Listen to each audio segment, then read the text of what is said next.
بسم اللہ الرحمن الرحیم۔ حضرت سیدتنا رابعہ بصریہ رحمۃ اللہ تعالیٰ علیہ کے گھر میں ایک مرتبہ ایک چور داخل ہوا۔ اس نے گھر کی کونے کونے میں ہر جگہ پر تلاشی لی تو اسے گھر میں سوائے ایک لوٹے کے اور کچھ نہ ملا۔ جب وہ چور واپس پلٹنے لگا تو حضرت رابعہ بصریہ آپ نے فرمایا کہ اگر تم چور ہو تو خالی نہیں جاؤ گے، لیکن اس نے کہا کہ مجھے تو کوئی شے نہیں ملی یہاں پر سوائے ایک لوٹے کے۔ تو حضرت رابعہ بصریہ نے فرمایا، اے غریب، اس لوٹے سے وضو کر اور اس کمرے میں داخل ہو جا اور 2 رکعت نماز ادا کر، یہاں سے کچھ نہ کچھ تو لے کر جائے گا۔ اس شخص نے لوٹے سے وضو کیا اور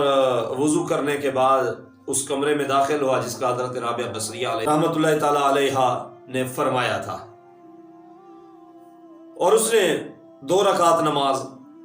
کی نیت کی، اور جیسے ہی وہ نماز میں کھڑا ہوا تو حضرت سیدنا رابعہ بصریہ رحمۃ اللہ تعالی علیہ نے دعا کی کہ اے میرے پیارے پیارے اللہ عز و جل، یہ شخص میرے پاس آیا تھا، میرے گھر میں اگرچہ کہ چوری کی نیت سے آیا تھا لیکن کچھ لینے کے لیے آیا تھا، اس کو کچھ نہیں ملا، اب میں نے اسے تیری بارگاہ میں بھیج دیا ہے، یا الہ العالمین اب اسے اپنے فضل سے محروم نہ کرنا۔ اس چور کو عبادت کی ایسی لذت نصیب ہوئی کہ ساری رات وہ عبادت میں مشغول رہا۔ سحری کے وقت جب آپ تشریف لے کر گئی تو وہ سجدے میں تھا، اور وہ اپنے آپ سے گویا کہ مخاطب تھا اور کہہ رہا تھا اپنے آپ کے انسان سے، اندر کے انسان سے، کہ اے انسان، جب میرا رب مجھ سے پوچھے گا کہ تجھے دنیا میں میری نافرمانیاں کرتے ہوئے تجھے حیا نہیں آئی،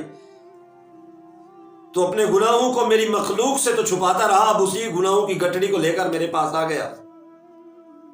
تو میں کیا جواب دوں گا جب رب میرا مجھ سے پوچھے گا۔ یہ اس کی گفتگو تھی۔ حضرت سیدتنا رابعہ بصریہ رحمۃ اللہ تعالی علیہ اتنے میں تشریف لائیں، اس شخص سے مخاطب ہوئی اور کہ اے بھائی، رات کیسی گزری آپ کی؟ تو بولا کہ میں عاجزی اور انکساری کے ساتھ رب کی بارگاہ میں کھڑا ہو گیا، اور اللہ کریم نے اپنے فضل و کرم سے ٹیڑھے پن کو ختم کر دیا اور مجھے میرے مقصد تک پہنچا دیا۔ اللہ پاک نے میری توبہ، میری معذرت، میری معافی قبول کر لی، اللہ پاک نے میرے گناہوں کو بخش دیا۔ حضرت سیدنا رابعہ بصریہ رحمۃ اللہ تعالی علیہ نے اس کی یہ گفتگو سنی، اور پھر وہ شخص حیرانی اور پریشانی کا چہرہ لیے وہاں سے روانہ ہو گیا۔ تو حضرت سیدتنا رابعہ بصریہ رحمۃ اللہ تعالی علیہ نے دعا کے لیے ہاتھ اٹھا دیا رب کی بارگاہ میں کہ الہ العالمین، شخص تیری بارگاہ میں ایک گھڑی کھڑا ہوا تو تو نے اسے قبول کر لیا، اور میں کب سے تیری بارگاہ میں کھڑی ہوں، کیا تو نے مجھے معاف نہیں کیا؟ تو گویا کہ حضرت رابعہ بصریہ رحمۃ اللہ تعالی علیہ کے دل کے کانوں نے جو آواز سنی، وہ آواز یہی تھی کہ اے رابعہ، ہم نے اگر اس کی توبہ کو قبول کیا ہے تو تیری وجہ سے قبول کیا ہے، ہم نے اگر اس کے گناہوں کو بخش دیا ہے تو تیری ہی وجہ سے بخش دیا ہے،